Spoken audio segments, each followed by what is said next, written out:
ഇന്ന് നമുക്ക് 35 ചിന്നക്കഥ കാടു എന്ന തെലുങ്ക് സിനിമയുടെ കഥ നോക്കിയാലോ. കഥയുടെ ചുരുക്കം എന്തെന്നാൽ ഒരച്ഛനും അമ്മയ്ക്കും 2 മക്കളുണ്ട്. അതിൽ ഇളയവനെ കൊണ്ട് യാതൊരുവിധ പ്രശ്നവുമില്ല. പക്ഷേ മൂത്തവനാണെങ്കിൽ എപ്പോഴും സംശയമാണ്. അവൻ ഓരോ ചോദ്യങ്ങൾ ചോദിച്ചുകൊണ്ടേയിരിക്കും. അവന്റെ ചോദ്യങ്ങൾക്കൊന്നും അവന്റെ ടീച്ചേഴ്സിനും അവന്റെ പാരന്റ്സിനും ഉത്തരമില്ലാതായി. അത് കാരണം എല്ലാവർക്കും മുന്നിൽ അവൻ വെറുക്കപ്പെട്ടു. അവനെ എല്ലാവരും ഒഴിവാക്കുവാനായും തുടങ്ങി. ഇങ്ങനെയുള്ള ഈ ഒരു പയ്യന്റെ ഭാവി എന്തായിരിക്കും അവന്റെ ഓരോ ചോദ്യങ്ങളും എന്നൊക്കെ അറിയണ്ടേ? അതറിയുവാൻ എങ്കിൽ നമുക്ക് വേഗം സിനിമയുടെ കഥയിലേക്ക് കടക്കാം. അതിനു മുൻപായിട്ട് വീഡിയോ കാണുന്ന കൂട്ടുകാർ ഒന്ന് ലൈക്ക് ചെയ്തിട്ട് കാണാൻ മറക്കരുതേ. സിനിമയുടെ തുടക്കത്തിൽ കാണിക്കുന്നത് ഭാര്യ ഭർത്താക്കന്മാരായ പ്രസാദിനെയും സരസ്വതിയുമാണ്. ഇവർ 2 പേരും പ്രാർത്ഥിച്ചുകൊണ്ടൊക്കെ നിൽക്കുകയാണ്. ഇവർക്ക് 2 പേർക്കും 2 മക്കളാണുള്ളത്, അരുൺ, വരുൺ. ഈ 2 പിള്ളേർക്കും ഓരോ വയസ്സിന്റെ വ്യത്യാസമാണുള്ളതും. സരസ്വതി പ്രാർത്ഥിക്കുന്നത് ഇന്നെന്റെ മകന്റെ എക്സാം ആണ്, അവൻ നല്ലതുപോലെ എക്സാം എഴുതണം, അവൻ നല്ലതുപോലെ പാസ്സാകണം എന്നൊക്കെ പറഞ്ഞാണ് പ്രാർത്ഥിക്കുന്നതും. അരുൺ എക്സാമിന് പോകുന്നതിന് മുൻപ് തന്നെ സരസ്വതി അവനോട് പറയുന്നുണ്ട്, എക്സാമിന്റെ ക്വസ്റ്റ്യൻ പേപ്പർ കിട്ടിക്കഴിഞ്ഞാൽ നന്നായി വായിച്ചു നോക്കണം, എന്നിട്ട് അറിയാവുന്നത് ആദ്യം എഴുതണം, അതിനുശേഷം ബാക്കി നോക്കിയാൽ മതി എന്നൊക്കെ പറഞ്ഞ് അവനെ അവിടെ നിന്ന് ഉപദേശിച്ചു പറഞ്ഞു വിടും. എന്നാൽ ഈ സരസ്വതിയാണെങ്കിൽ തന്റെ മകൻ ജോമെട്രി ബോക്സ് എടുത്തില്ല എന്ന കാര്യം മനസ്സിലാക്കി ഉടനെ തന്നെ അത് ഭർത്താവ് നിൽക്കുന്നിടത്ത് കൊണ്ടുവന്ന് വെക്കും. ഇവർക്ക് 2 പേർക്കുമിടയിൽ എന്തോ ചെറിയ പ്രശ്നമുണ്ട്. കാരണം ഇവർ 2 പേരും അങ്ങോട്ടും ഇങ്ങോട്ടും പരസ്പരം മിണ്ടത്തൊന്നുമില്ല. ജോമെട്രി ബോക്സ് എടുത്ത പ്രസാദ് ആണെങ്കിൽ അരുണിന് കൊണ്ടു കൊടുക്കാമെന്ന് കരുതി സ്കൂട്ടറിൽ പോകുന്ന സമയത്ത് വഴിയിൽ വെച്ച് അരുണിനെ കാണും. അവനെയും സ്കൂട്ടറിൽ കയറ്റി സ്കൂളിൽ കൊണ്ടുവന്ന് ആക്കി തരാമെന്ന് പറഞ്ഞ് അവനെയും കൊണ്ടുപോകുന്ന സമയത്ത് ഒരു കാറുമായിട്ട് സ്കൂട്ടർ കൂട്ടിയിടിക്കുകയാണ്. പിന്നീട് അവർക്ക് എന്ത് സംഭവിച്ചെന്ന് കാണിക്കുന്നില്ല, ഒരു ഫ്ലാഷ് ബാക്ക് ആണ് കാണിക്കുന്നത്. തന്റെ 2 മക്കളുടെയും തല മൊട്ടയടിക്കുവാനായി ഇരിക്കുകയായിരുന്നു പ്രസാദും സരസ്വതിയും. അരുണിന്റെ തല മൊട്ടയടിക്കുന്ന മൂർത്തിയാണെങ്കിൽ ഫോണിൽ സംസാരിച്ചുകൊണ്ട് നിൽക്കവേ കസ്റ്റമറിനോട്, നിങ്ങൾക്ക് ഇങ്ങനെയുള്ള സർവീസ് വേണമെങ്കിൽ 1 അമർത്തുക, 2 അമർത്തുക, 0 അമർത്തുക എന്ന് പറയുന്നു. 0 എന്ന് കേട്ടതും അരുണാണെങ്കിൽ തല വെട്ടിക്കുന്നതിനാൽ തലയിൽ ചെറിയൊരു മുറിവുണ്ടാകുന്നു. അത് കാണുന്ന സരസ്വതിയാണെങ്കിൽ, ഇനി ഞാൻ വഴിച്ചു കൊടുക്കാം, എന്റെ ഭർത്താവിന് താടി ഷേവ് ചെയ്തതുകൊണ്ട് എനിക്ക് നന്നായി അറിയാമെന്ന് പറഞ്ഞ് സരസ്വതിയാണ് അവന്റെ തല മുഴുവനായി വഴിച്ചിറക്കുന്നതും. ഈ അരുണിനെ 0 എന്ന നമ്പർ കേൾക്കുമ്പോൾ എന്തോ പോലെയാണ്. എന്തെന്നാൽ ഈ 0 എന്ന നമ്പറിന്റെ അർത്ഥം എന്തെന്ന് തിരക്കി നടക്കുകയായിരുന്നു ഈ അരുൺ. അതുകൊണ്ട് തന്നെ 0 എന്ന നമ്പർ എവിടെ കേട്ടാലും അരുൺ ഒന്ന് ശ്രദ്ധിക്കും. മൂർത്തിയോട് ഈ 0 എന്ന നമ്പറിന്റെ അർത്ഥം എന്താണെന്ന് ചോദിക്കുന്ന സമയത്ത് അത് ഒന്നുമില്ല, നത്തിങ് എന്നാണ് അതിന്റെ അർത്ഥമെന്ന് മൂർത്തി പറഞ്ഞു കൊടുക്കുന്നു. അതവന്റെ മനസ്സിൽ കിടക്കുകയാണ്. അങ്ങനെ പ്രസാദും സരസ്വതിയും അവനെ പുതിയൊരു സ്കൂളിൽ കൊണ്ടുവന്ന് ചേർക്കുകയാണ്. അതിന്റെ സന്തോഷത്തിലായിരുന്നു അരുൺ. സ്കൂളിലേക്ക് പോകുന്ന അരുണിനെ എങ്ങനെയായിരിക്കും അവന്റെ ആദ്യത്തെ ദിവസം, അവന് പുതിയ കൂട്ടുകാരെയൊക്കെ കിട്ടുമോ എന്ന ടെൻഷനായിരുന്നു സരസ്വതിക്കും. എന്നാൽ അവിടെ വെച്ച് പവൻ എന്നൊരു പയ്യനെ അവന് കൂട്ടുകിട്ടും. അത് കാണുന്ന സരസ്വതിക്ക് സമാധാനമാകും. അങ്ങനെ കുട്ടികളെല്ലാം സ്ഥിരമായി സ്കൂളിൽ പോകുവാനായി ആരംഭിച്ചു. ക്ലാസ്സിലാണെങ്കിൽ ഈ അരുണിന് എപ്പോഴും ഡൗട്ടാണ്. എന്തെന്നാൽ 9 കഴിഞ്ഞാൽ എങ്ങനെയാ 10 ആവുന്നത്? 1ഉം ഒരു 0വും, 0ത്തിന് വാല്യൂ ഇല്ലല്ലോ, പിന്നെ എങ്ങനെയാ അത് 10 ആകുന്നത്? 1ഉം 2 0വും ചേർന്ന് കഴിഞ്ഞാൽ അതെങ്ങനെയാ 100 ആകുന്നത്? ഇങ്ങനെയുള്ള സംശയങ്ങളായിരുന്നു അവനുണ്ടായിരുന്നത്. പക്ഷേ അവന്റെ സംശയമൊന്നും ഒരു ടീച്ചർമാരും തീർത്തു കൊടുത്തില്ല. അവരാരും അതിന് മറുപടി കൊടുക്കത്തേയില്ലായിരുന്നു. അതുകൊണ്ട് തന്നെ 0ത്തിന് എന്താണ് വാല്യൂ എന്നറിയാതെ വല്ലാതെ കൺഫ്യൂസ് ആയിരിക്കുകയാണ് ഈ അരുൺ. അതുകൊണ്ട് തന്നെ ഈ അരുൺ ബാക്കിയുള്ള വിഷയങ്ങളിലെല്ലാം 80 മാർക്കിന് മുകളിൽ മാർക്ക് വാങ്ങും. പക്ഷെ മാത്സിന് മാത്രം അവന് 0 കിട്ടുന്നത്. കാരണം എന്തെന്നാൽ 0ത്തിന്റെ വാല്യൂ എന്തെന്ന് അവന് ഇതുവരെയും കിട്ടിയിട്ടില്ല. അതുകൊണ്ട് തന്നെ അവന് മാത്സ് ഒട്ടും ഇഷ്ടമേ അല്ല. അവന്റെ സംശയങ്ങൾ കൂടി വന്നുകൊണ്ടേയിരുന്നു.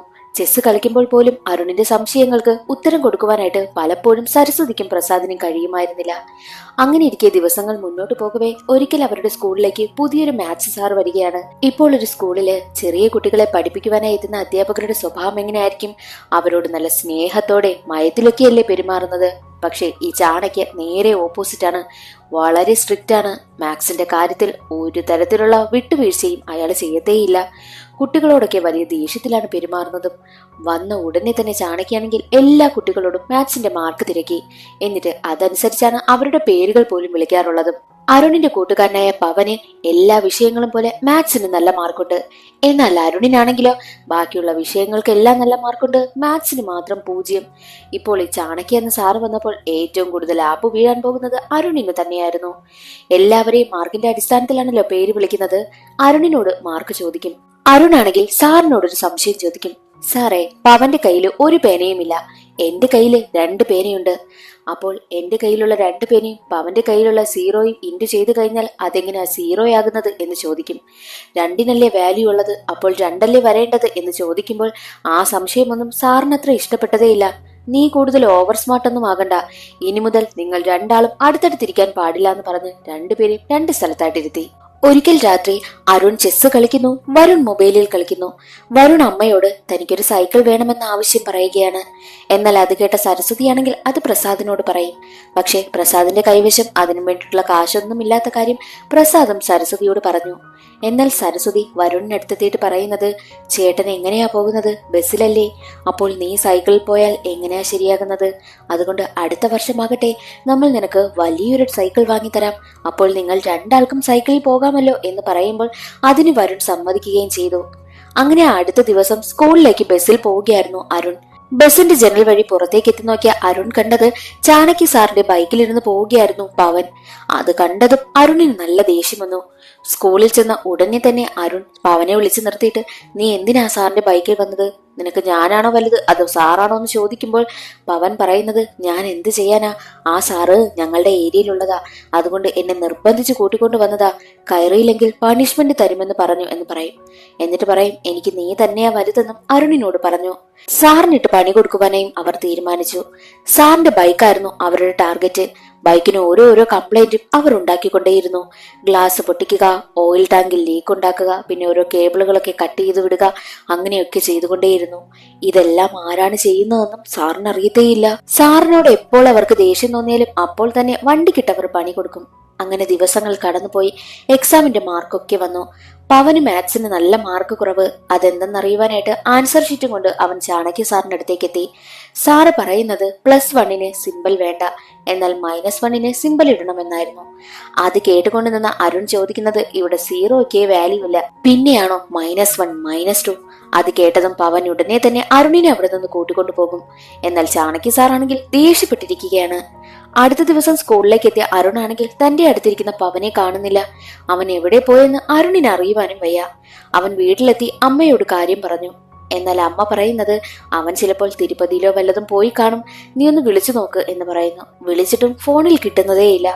അടുത്ത ദിവസം തന്നെ അരുൺ ആണെങ്കിൽ അവന്റെ വീട്ടിലേക്ക് തിരക്കിയെത്തുന്നു. അപ്പോൾ അവന്റെ അച്ഛൻ പറയുന്നത്, അവനെ ഞങ്ങൾ സ്കൂൾ മാറ്റി എന്നായിരുന്നു. അത് കേട്ടതും അരുണിന് താങ്ങാൻ പറ്റിയില്ല. അവൻ ആ സ്കൂളിൽ ആകെ ഉണ്ടായിരുന്ന ഒരേ ഒരു ഫ്രണ്ടായിരുന്നു ഈ പവൻ. സങ്കടപ്പെട്ട് നടന്നു പോവുകയായിരുന്ന അരുണിനെ ചാണക്യ സാർ കാണും.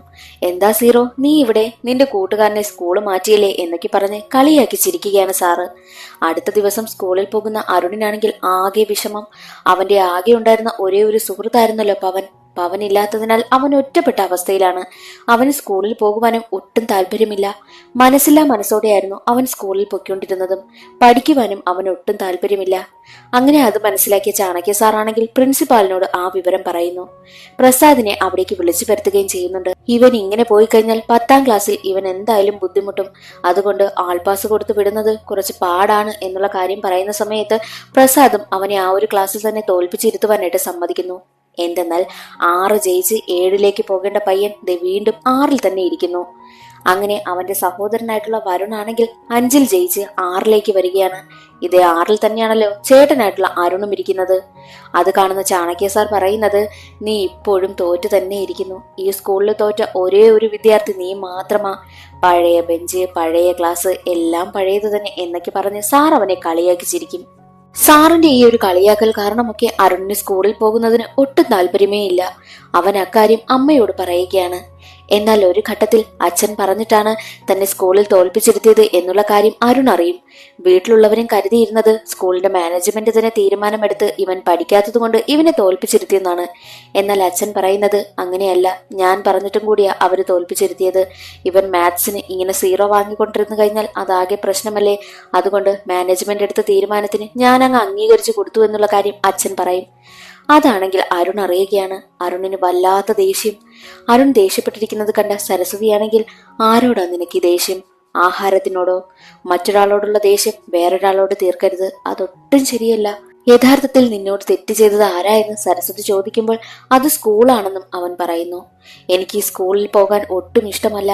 പിന്നെ ഈ ഒരു മാത്സ് അതിൽ 0 അതൊന്നും എനിക്ക് എന്നെ കൊണ്ട് ഒട്ടും പറ്റത്തില്ല എന്നുള്ള കാര്യമൊക്കെ അരുൺ പറയുന്നു.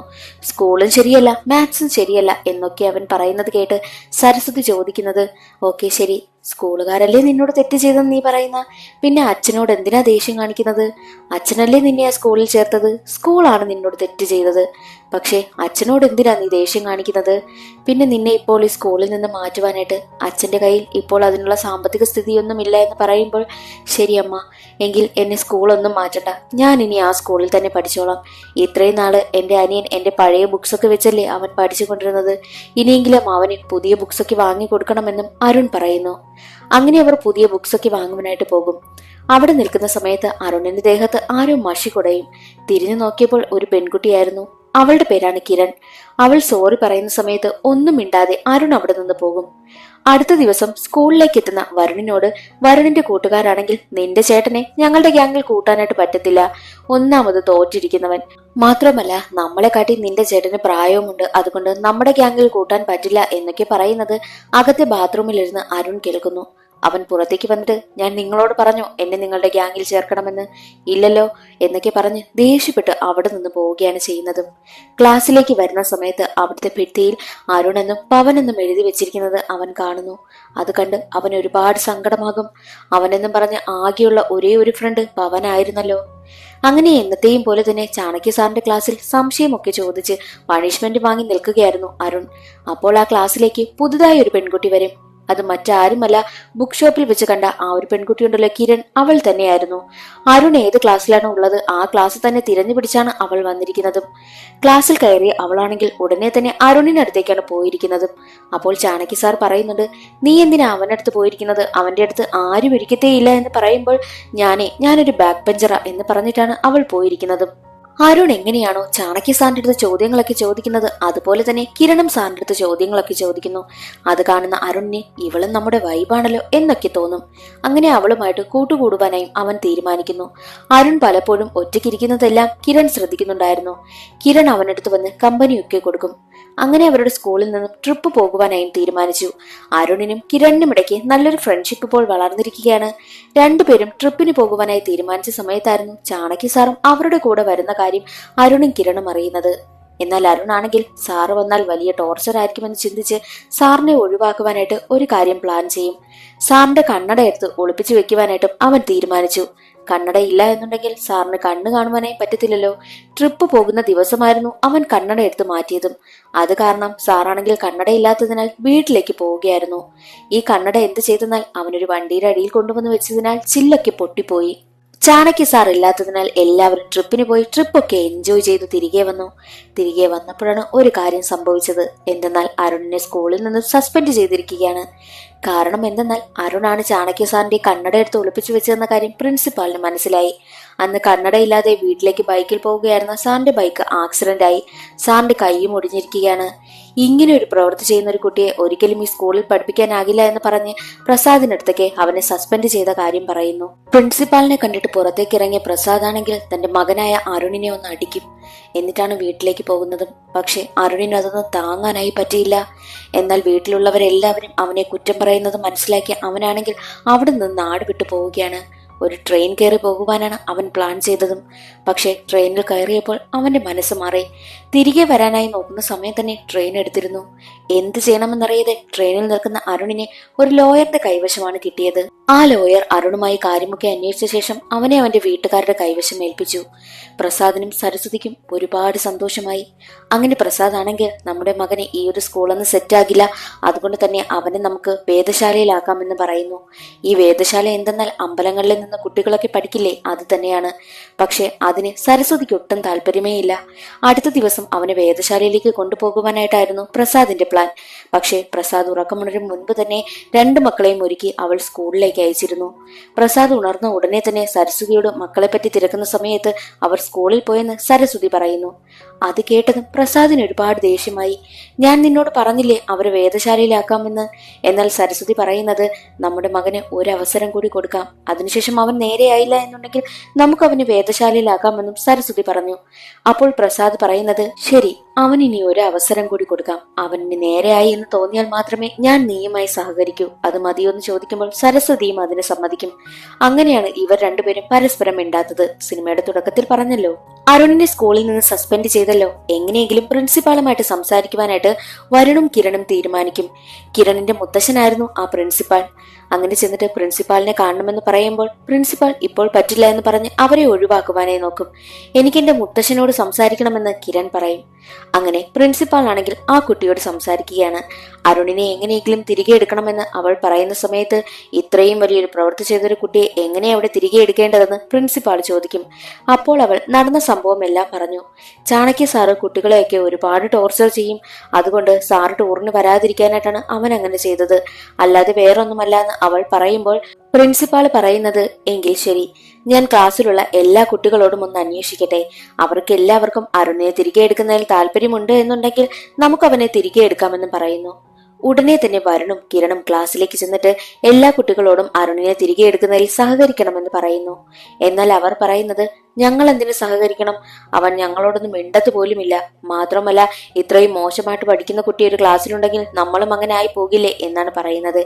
അത് കേട്ട വരുൺ പറയുന്നത്, എന്റെ ചേട്ടനോടൊപ്പമാ ഞാൻ ദിവസവും കിടന്നുറങ്ങുന്നത്. എന്നിട്ട് ഞാൻ പഠിക്കാതെ ഉഴപ്പനായി പോയില്ലല്ലോ, ഞാൻ നന്നായി പഠിക്കില്ലേ? അപ്പോൾ അത് കേട്ട ബാക്കിയുള്ള കുട്ടികൾ പറയുന്നത്, അവനൊന്നും ഞങ്ങൾക്ക് ഹായ് പോലും പറയത്തില്ല, പിന്നെന്തിനാ അവനെ ഞങ്ങൾ സപ്പോർട്ട് ചെയ്യുന്നത്? അപ്പോൾ കിരൺ ചോദിക്കുന്നത്, നിങ്ങൾ എന്തെങ്കിലും അവന് ഹായ് പറഞ്ഞിട്ടുണ്ടോ? അവനോട് മിണ്ടിയിട്ടുണ്ടോ? ഇല്ലല്ലോ, പിന്നെങ്ങനെ അവൻ നിങ്ങളോട് മിണ്ടുന്നത് എന്ന് ചോദിക്കും. അങ്ങനെ പ്രിൻസിപ്പാളും ചാണക്യ സാറും ക്ലാസ്സിലേക്ക് വരികയാണ്. എത്ര കുട്ടികളാണ് അരുണിനെ സപ്പോർട്ട് ചെയ്യുന്നത് എന്ന് ചോദിക്കുമ്പോൾ പകുതിയോളം കുട്ടികൾ സപ്പോർട്ട് ചെയ്യാത്തവരുടെ കൂട്ടത്തിൽ നിന്നു. അത് കണ്ട് വരുൺ കണ്ണടച്ചു നിൽക്കും. എന്നാൽ അവൻ കണ്ണു തുറക്കുമ്പോൾ കാണുന്ന കാഴ്ച എല്ലാ കുട്ടികളും അവനെ സപ്പോർട്ട് ചെയ്യുന്ന കൂട്ടത്തിൽ നിൽക്കുന്നതാണ്. 4 പേർ മാത്രമേ ഉള്ളൂ അരുണിനെ സപ്പോർട്ട് ചെയ്യാത്തതും. അങ്ങനെ പ്രിൻസിപ്പാൾ ആണെങ്കിൽ അരുണിനെ തിരികെ എടുക്കുവാനായി തീരുമാനിച്ചു. ആ ഒരു സന്തോഷം അരുൺ അമ്മയോട് ഒന്ന് പറയുന്നു. അരുൺ പറയുന്നത്, അമ്മ, 0 ആയിരുന്നു ഞാനിപ്പോൾ ഹീറോ ആയി. എനിക്ക് വേണ്ടിയിട്ട് എത്ര പേരാണെന്ന് സപ്പോർട്ട് ചെയ്തത് എന്ന് പറയുമ്പോൾ അത് കേട്ട് സരസ്വതി പറയുന്നത്, എന്താ നീ പറഞ്ഞത്? ഒന്നുകൂടെ പറഞ്ഞേ. 0 ആയിരുന്നു ഞാനിപ്പോൾ ഹീറോ ആയെന്ന്. അപ്പോൾ സരസ്വതിക്ക് ഒരു ഐഡിയ തോന്നി. അത് കേട്ട സരസ്വതി ഉടനെ തന്നെ അരുണിനെ ഒരു വട്ടം വരച്ചിട്ട് അതിനകത്ത് നിർത്തി. എന്നിട്ട് അവന്റെ 2 സൈഡിലായിട്ടും 4 പേരെ വീതം വരച്ചു. എന്നിട്ട് പറയുന്നത്, 0ക്ക് അപ്പുറത്തോട്ട് പോകുന്ന സമയത്ത് അതിന് വാല്യൂ ഇല്ല, എന്നാൽ ഇപ്പുറത്തോട്ട് വരുന്ന സമയത്ത് അതിന് വാല്യൂ ഉണ്ട് എന്ന് 0യുടെ മൂല്യം പറഞ്ഞ് മനസ്സിലാക്കി കൊടുത്തു. എങ്ങനെയെന്നാൽ ഈ 001 എന്ന് പറഞ്ഞാൽ അത് 1 തന്നെയല്ലേ? ഇപ്പോൾ 100 എന്ന് പറയുമ്പോൾ അത് 100 അല്ലേ? അങ്ങനെയാണ് അവൾ 0യുടെ മൂല്യം പറഞ്ഞ് മനസ്സിലാക്കി കൊടുത്തതും. തന്റെ മകനെ എങ്ങനെയെങ്കിലും ഉയർത്തിക്കൊണ്ടു വരണം എന്ന ചിന്തയുണ്ടായിരുന്ന സരസ്വതി നേരെ പോയത് അരുണിനെ രക്ഷിച്ചു കൊണ്ടുവന്ന ആ ഒരു ലോയറിനടുത്തേക്കായിരുന്നു. എന്റെ മകനെ മാത്സ് ഒട്ടും അറിയത്തില്ല, മാഡത്തിന് ട്യൂഷൻ എടുത്തു കൊടുക്കാൻ പറ്റുമോ എന്ന് ചോദിക്കുമ്പോൾ ആ ഒരു ലോയർ സരസ്വതിയോട് ഒരു കഥ പറഞ്ഞു കൊടുക്കുന്നു. ഒരിക്കലൊരു മകൻ സ്കൂൾ വിട്ട് വന്ന സമയത്ത് അമ്മയുടെ കയ്യിൽ ഒരു ലെറ്റർ ഏൽപ്പിച്ചു. അത് സ്കൂളിൽ നിന്നും എഴുതി കൊടുത്ത ലെറ്റർ ആയിരുന്നു. ആ ലെറ്റർ വായിച്ചു നോക്കിയ അമ്മയ്ക്ക് കാര്യം പിടികിട്ടി. പക്ഷേ മകൻ എന്താണ് അതിലുള്ളതെന്ന് ചോദിച്ചപ്പോൾ, നിന്നെപ്പോലെ ഇത്രയും ഇന്റലിജന്റ് ആയ കുട്ടിയെ ആ ഒരു സ്കൂളിൽ പഠിപ്പിക്കുവാനായിട്ട് ടീച്ചർമാർക്ക് കഴിയില്ല എന്നായിരുന്നു അതിൽ എഴുതിയിരുന്നതെന്നും. പക്ഷേ യഥാർത്ഥത്തിൽ അതിൽ എഴുതിയിരുന്നത്, നിങ്ങളുടെ മകനെ കണക്കത്തെ മണ്ടനെ പഠിപ്പിക്കാൻ ഞങ്ങൾക്ക് പറ്റത്തില്ല എന്നായിരുന്നു. ആ ഒരു കഥ പറഞ്ഞിട്ട് ലോയർ പറയുന്നത്, ആ ഒരു അമ്മ തന്റെ മകനെ എത്ര മോട്ടിവേറ്റ് ചെയ്യുന്ന രീതിയിലാ പറഞ്ഞ് മനസ്സിലാക്കി കൊടുത്തത്. അതുപോലെ തന്നെ നിങ്ങൾ നിങ്ങളുടെ മകനെ പഠിപ്പിക്കണം. അതിനാദ്യം നീ പഠിക്കണം. നീ 10ാം ക്ലാസ് തോറ്റതല്ലേ എന്ന് ചോദിക്കും. യഥാർത്ഥത്തിൽ ഈ സരസ്വതി 10ാം ക്ലാസ് ഫെയിലാണ്. പക്ഷെ അവൾ എഴുതിയെടുത്തിട്ടൊന്നുമില്ല. എഴുതിയെടുക്കാനായിട്ട് അവൾക്ക് സമയം കിട്ടിയതുമില്ല. ഭർത്താവ്, മക്കൾ, അവരുടെ കാര്യം നോക്കണം. അങ്ങനെ ആയതിനാൽ അവൾക്ക് 10ാം ക്ലാസ് എഴുതിയെടുക്കാനേ പറ്റിയില്ല. അതുകൊണ്ട് ലോയർ സരസ്വതിയെ പഠിപ്പിക്കും, സരസ്വതി മക്കളെ പഠിപ്പിക്കും. അങ്ങനെ ഒരു പ്ലാനിൽ അവരെത്തുകയാണ്. പിന്നീടുള്ള ദിവസങ്ങളിലെല്ലാം സരസ്വതി ലോയറിനടുത്ത് പഠിക്കുവാനായും എത്തി. മാത്സിന്റെ ഓരോരോ കാര്യങ്ങളുമൊക്കെ ലോയർ പറഞ്ഞു കൊടുത്തു. അതൊക്കെ അവൾക്ക് കുറച്ച് പാടായിട്ടൊക്കെ തോന്നി. എന്നിട്ട് സരസ്വതിയാണെങ്കിൽ വീട്ടിൽ വന്ന് അരുണിനെയും വരുണിനെയും ഒക്കെ പഠിപ്പിക്കുന്നു. അരുണിനെയാണ് കൂടുതൽ പഠിപ്പിക്കുന്നതും. അരുണിന് നല്ല പ്രാക്ടിക്കലായിട്ട് തന്നെ അവൾ എല്ലാ കാര്യവും പറഞ്ഞു കൊടുക്കുന്നുണ്ടായിരുന്നു. അമ്പലത്തിൽ കൊണ്ടുവന്ന് പടികളുടെ എണ്ണമൊക്കെ വെച്ചിട്ട് അഡിഷനും സബ്സ്ട്രാക്ഷനും എല്ലാം പറഞ്ഞു കൊടുക്കുന്നുണ്ടായിരുന്നു. അങ്ങനെ അരുണിന് മാത്സ് നന്നായി മനസ്സിലാകുവാനായും തുടങ്ങി. കുറച്ചുനാൾ സ്കൂളിൽ വിടാതെയാണ് വീട്ടിലിരുത്തിയാണ് സരസ്വതി അവനെ പഠിപ്പിക്കുന്നതും. അവൾ അവിടെ നിന്ന് ട്യൂഷൻ പോലെ അവന് പഠിപ്പിച്ചു കൊടുക്കുകയാണ്. അതെല്ലാം പ്രസാദ് ശ്രദ്ധിക്കുന്നുണ്ടായിരുന്നു. തന്റെ മക്കൾക്ക് വേണ്ടിയിട്ട് ഭാര്യ ഇത്രയും കഷ്ടപ്പെടുന്നത് പ്രസാദിന് മനസ്സിലായി. സരസ്വതി അരുണിനെ സ്കൂളിൽ വിടാതെ ഇരുത്തിയാണ് ട്യൂഷൻ പോലെ പഠിപ്പിക്കുന്നതും. ഒരിക്കൽ ക്ലാസ് എടുത്തുകൊണ്ട് നിൽക്കുന്ന സമയം തന്നെ വരുൺ ആണെങ്കിൽ സരസ്വതിയോട് മാത്സിന്റെ സംശയം ചോദിച്ചു. അത് കൃത്യമായി അവൾ പറഞ്ഞു കൊടുത്തു. അപ്പോൾ വരുൺ ചോദിക്കുന്നത്, അമ്മയ്ക്ക് ഇത്രയും നന്നായിട്ട് ക്ലാസ് എടുക്കാൻ അറിയാമെങ്കിൽ പിന്നെ എന്താ അമ്മ പാസ്സാവാത്തത് 10ാം ക്ലാസ്? അപ്പോൾ സരസ്വതി പറയുന്നത്, അത് നിങ്ങളുടെ അച്ഛന് വേണ്ടിയിട്ടാണെന്ന് പറയുന്നു. അതെല്ലാം പ്രസാദ് കേൾക്കുന്നുണ്ടായിരുന്നു. എന്തെന്നാൽ ഭർത്താവിനെയും മക്കളെയും നോക്കാൻ വേണ്ടിയിട്ടാണല്ലോ അവള് പിന്നീട് പഠിക്കാതിരുന്നത്. 10ാം ക്ലാസ് തോറ്റതാണെന്ന് അറിഞ്ഞുകൊണ്ട് തന്നെയാണ് അവളെ പ്രസാദ് പ്രണയിച്ച് വിവാഹം കഴിച്ചതും. പിന്നീട് ക്ലാസ്സിലേക്ക് വരികയായിരുന്നു അരുൺ. ചാണക്യ സാർ ക്ലാസ് എടുക്കുന്ന സമയത്തെല്ലാം അരുൺ കൃത്യമായിട്ട് ഉത്തരം പറയുവാനായും തുടങ്ങി. അവന് മാത്സിന് മാത്രമാണല്ലോ മാർക്ക് കുറവ്. ബാക്കിയുള്ള വിഷയങ്ങളെല്ലാം ഏകദേശം 80-ന് മുകളിൽ തന്നെ അവന് മാർക്ക് കിട്ടാറുണ്ട്. എന്നാൽ അവൻ മാത്സ് എത്ര കൃത്യമായി ചെയ്യുന്നത് ചാണക്യ ശ്രദ്ധിക്കുന്നുണ്ടായിരുന്നു. ചാണക്യാണെങ്കിൽ വീട്ടിൽ വന്നിട്ട് സരസ്വതിയോട് തിരക്കുന്നുണ്ട്. സരസ്വതി ഒരുമാതിരി കളിയാക്കും വിധമാണ് ചാണക്യയുടെ സംസാരമെല്ലാം. നമുക്ക് ആനുവൽ എക്സാമിന് കാണാം, ഇവൻ എങ്ങനെ ജയിക്കുമെന്ന് ഞാനൊന്ന് നോക്കട്ടെ എന്ന് പറഞ്ഞിട്ടായിരുന്നു ചാണക്യ അവിടെ നിന്ന് പോകുന്നതും. അതൊക്കെ കേട്ട് സരസ്വതിക്കും ആകെ ദേഷ്യമായി. എങ്ങനെയെങ്കിലും അവനെ പഠിപ്പിക്കണമെന്നും സരസ്വതി തീരുമാനിച്ചു. സരസ്വതി ആകെ പഠിപ്പിച്ചുകൊണ്ടിരുന്നത് അവൻ ഇപ്പോൾ ക്ലാസ്സിൽ പഠിക്കുന്ന കാര്യങ്ങളാണല്ലോ. എന്നാൽ ഇതിനു മുൻപ് പഠിച്ചിരുന്ന കാര്യങ്ങളൊന്നും അവൾ പഠിപ്പിക്കുന്നില്ല. ഏകദേശം ഇനി അവളുടെ കൈവശം 8 മണിക്കൂർ മാത്രമാണുള്ളത്. അടുത്ത ദിവസം ആനുവൽ എക്സാം. ഇത്രയും വിഷയങ്ങൾ പഠിപ്പിക്കണമല്ലോ. ആകെ 8 ചാപ്റ്റർ. ഓരോ മണിക്കൂറും ഓരോ ചാപ്റ്റർ. അരുൺ ജയിക്കരുത് എന്നൊരു ഉദ്ദേശത്തോടു കൂടി ചാണക്യാണെങ്കിൽ ക്വസ്റ്റ്യൻ പേപ്പർ ടഫ് ആക്കുവാനായും തീരുമാനിച്ചു. അടുത്ത ദിവസം എക്സാമിന് പോകുന്ന മകന് വേണ്ടിയിട്ട് സരസ്വതിയും ഭർത്താവും ഒക്കെ പ്രാർത്ഥിക്കും. എങ്ങനെയെങ്കിലും അവൻ ജയിക്കണമെന്നാണ് അവരുടെ ആഗ്രഹവും. ആനുവൽ എക്സാം അറ്റൻഡ് ചെയ്യാൻ പോകുന്ന സമയത്തായിരുന്നല്ലോ അവന് ആക്സിഡന്റ് സംഭവിച്ചത്, സിനിമയുടെ തുടക്കത്തിൽ കാണിക്കുന്നതും. അങ്ങനെ അരുണിനെ കൊണ്ട് ഹോസ്പിറ്റലിലേക്ക് പോവുകയാണ്. പ്രസാദിന് വലിയ പ്രശ്നമൊന്നുമില്ല. പക്ഷെ അരുണിന്റെ കയ്യിലും കാലിലുമൊക്കെ മുറിവുകൾ ഉണ്ടായിരുന്നു. അരുണിന് ബോധമില്ല. അവൻ കണ്ണു തുറന്നതും അവൻ എക്സാമിന്റെ കാര്യം ഓർമ്മ വന്നു. അച്ഛാ, എന്റെ ആനുവൽ എക്സാം ആണെന്ന്, എനിക്ക് എക്സാം അറ്റൻഡ് ചെയ്യണം എന്ന് പറഞ്ഞ് അവൻ ബഹളം വെക്കുമ്പോൾ, വേണ്ട, നമുക്കാദ്യം ഹോസ്പിറ്റലിലേക്ക് പോകാമെന്നായിരുന്നു പ്രസാദ് പറഞ്ഞതും. എന്നാൽ അതിന് തയ്യാറാകാത്ത അരുൺ സിഗ്നൽ എത്തിയപ്പോൾ കാറിന്റെ ഡോർ തുറന്നിറങ്ങി ഓടിപ്പോവുകയാണ് ചെയ്തത്. അവൻ നേരെ സ്കൂളിലേക്ക് എത്തും. ചാണക്യ സാറാണ് എക്സാം നടത്തുന്നതും. അരുൺ ലേറ്റായി വന്നതിനാൽ അവനെ ക്ലാസ്സിൽ കയറ്റുവാനായിട്ട് ചാണക്യ സാർ തയ്യാറായില്ല. എന്നാൽ മറ്റുള്ള കുട്ടികളെല്ലാവരും ബഹളമുണ്ടാക്കുകയാണ്. അവൻ ലേറ്റായി വന്നാലും അവന് ക്വസ്റ്റ്യൻ പേപ്പർ കൊടുക്കാമല്ലോ. അവൻ എഴുതി പാസ്സാവുകയോ ഇല്ലയോ അത് സാർ നോക്കേണ്ട കാര്യമില്ല. അവന് ക്വസ്റ്റ്യൻ പേപ്പർ കൊടുക്കുവാനായിട്ടും എല്ലാ കുട്ടികളും ബഹളം വെക്കും. അങ്ങനെ വേറെ നിവർത്തിയില്ലാതെ ചാണക്യ സാറാണെങ്കിൽ അവന് ക്വസ്റ്റ്യൻ പേപ്പർ കൊടുക്കുന്നു. അങ്ങനെ അവൻ എക്സാം അറ്റൻഡ് ചെയ്യുകയും ചെയ്തു. കുറെ നാളുകൾ കഴിഞ്ഞാണ് കാണിക്കുന്നത്. അന്ന് സരസ്വതിയാണെങ്കിൽ സ്വീറ്റ്സ് ഒക്കെ ഉണ്ടാക്കുകയാണ്. എന്തെന്നാൽ അന്നാണ് പ്രോഗ്രസ് കാർഡ് വരുന്നതും. ആ ഒരു ടെൻഷനിലാണ് എല്ലാവരും. പ്രസാദ് പ്രോഗ്രസ് കാർഡ് വാങ്ങി വീട്ടിലേക്ക് വന്നു. ഓരോരോ മാർക്കുകളായി വായിച്ചുകൊണ്ടേയിരിക്കും. മാത്സിന്റെ മാർക്ക് എത്തുന്ന സമയത്ത് എല്ലാവരും സൈലന്റ് ആകും. അപ്പോഴേക്കും അരുൺ കരുതിയത് അവൻ തോറ്റെന്ന. അവൻ ഉടനെ തന്നെ അമ്മയോട്, അമ്മ, ഞാൻ മാത്സിന് തോറ്റു കാണും, എന്നോട് ക്ഷമിക്കണമെന്ന് പറയുമ്പോൾ, വിടടാ, നമുക്ക് അടുത്ത തവണ നോക്കാമെന്ന് സരസ്വതി പറയുന്നു. അപ്പോൾ പ്രസാദ് മാത്സിന് 35 എന്ന് പറയുന്നു. അരുൺ ജയിച്ചിരിക്കുന്നു. മുൻപ് 0 വാങ്ങിക്കൊണ്ടിരുന്നവൻ ദേ ഇപ്പോൾ 35-ലെത്തിയിരിക്കുന്നു. അവൻ ഒരുപാട് സന്തോഷമായി. ബാക്കിയുള്ള വിഷയങ്ങൾക്കെല്ലാം നല്ല മാർക്കുണ്ട്. മാത്സിന് അവൻ ജസ്റ്റ് പാസ്സാണെങ്കിലും അവൻ അത്രയും വരെ ഇംപ്രൂവ്മെന്റ് ഉണ്ടായല്ലോ. ആ വിവരം പറഞ്ഞ് ചാണക്യ സാറാണെങ്കിൽ അവരുടെ വീട്ടിലേക്ക് വരികയാണ്. അവന് നല്ല ഇംപ്രൂവ്മെന്റ് ഉണ്ടായതിൽ ചാണക്യ സാറിനും ചെറിയ സന്തോഷമൊക്കെയുണ്ട്. എന്താ വീട്ടിലുള്ളവർക്ക് മാത്രമേ സ്വീറ്റ്സ് ഉള്ളൂ, എനിക്ക് സ്വീറ്റ്സ് ഇല്ലേന്ന് ചോദിക്കുമ്പോൾ സരസ്വതി സാറിനും സ്വീറ്റ്സ് കൊടുക്കുന്നു. പ്രസാദ് പറഞ്ഞിരുന്നല്ലോ അരുണിന് എന്തെങ്കിലും ഇംപ്രൂവ്മെന്റ് ഇല്ലാതെ അവളോട് സഹകരിക്കത്തില്ല എന്ന്. ഇപ്പോൾ അരുണിന് ഇത്രയും മാറ്റം വന്നിട്ടുണ്ടല്ലോ, അത് അവളുടെ കഷ്ടപ്പാട് കൊണ്ടാണല്ലോ. അതുകൊണ്ട് പ്രസാദ് സരസ്വതിയെ കെട്ടിപ്പിടിക്കുകയാണ്. രണ്ടുപേരുടെയും പിണക്കം അവിടെ അവസാനിച്ചു. അങ്ങനെ അവർ പുറത്തോട്ട് പോകാനായി ഇറങ്ങിയ സമയത്ത് ചാണക്യ സാർ അരുണിനടുത്ത് വന്നിട്ട്, ഇനി നിന്റെ പേര് 0 അല്ല, ഇനി നീ 35 ആണെന്ന് പറയുന്നു. കണക്കിലെ ഓരോരുത്തരുടെയും മാർക്ക് വെച്ചാണല്ലോ ചാണക്യ സാർ അവരെ വിളിക്കുന്നതും. പണ്ട് 0 ആയിരുന്നവൻ ദേ ഇപ്പോൾ 35-ലെത്തി. എല്ലാവർക്കും സന്തോഷമായി. ഒരു കുഞ്ഞിന്റെ ഏറ്റവും പ്രിയപ്പെട്ട അധ്യാപിക, ഏറ്റവും ആദ്യത്തെ അധ്യാപിക അവന്റെ അമ്മ തന്നെയല്ലേ? ആ ഒരു സന്ദേശം നൽകിക്കൊണ്ടാണ് ഈ സിനിമയുടെ കഥ ഇവിടെ അവസാനിക്കുന്നത്. ഇന്നത്തെ വീഡിയോ എല്ലാവർക്കും ഇഷ്ടമായി എന്ന് കരുതുന്നു. ഇഷ്ടമായാൽ ഒന്ന് ലൈക്ക് ചെയ്ത് സപ്പോർട്ട് ചെയ്യാനും ചാനൽ ഇഷ്ടമായാൽ സബ്സ്ക്രൈബ് ചെയ്യാനും മറക്കരുതേ. അടുത്തൊരു സിനിമയുടെ കഥയിൽ കാണാം. അതുവരെ എല്ലാവർക്കും ബൈ.